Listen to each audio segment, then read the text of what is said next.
সত্যি বলছি, মটনের ঝোল তো অনেক খেয়েছেন, কিন্তু প্রেশার কুকারে এইভাবে একবার করে দেখবেন, দারুণ লাগবে।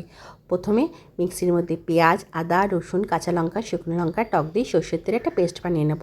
তারপরে আলুর মধ্যে কাঁটা চামচ দিয়ে ফুটো করে আলুটা আর মাটনটাকে 1 ঘন্টা ম্যারিনেট করে রেখে দেবো।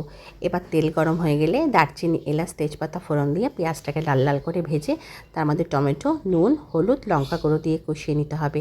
এরপরে ম্যারিনেট করে যে মাংসটাকে রেখেছিলাম সেই মাংসটাকে ফেলে দিতে হবে।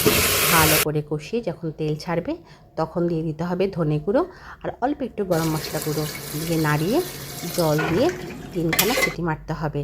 তারপরে হয়ে গেলে নুন আর অল্প একটু গরম মশলা গুঁড়ো দিয়ে ফুটিয়ে নামিয়ে নিলে রেডি। এবার হাজব্যান্ডকে খেতে দিয়েছি, দেখি ওর কেমন লাগে। আপনারা করে খাবেন কিন্তু। হেভি টেস্ট, ফাটাফাটি। আপনারাও এটা রান্না করে খাবেন, মন ভরে যাবে।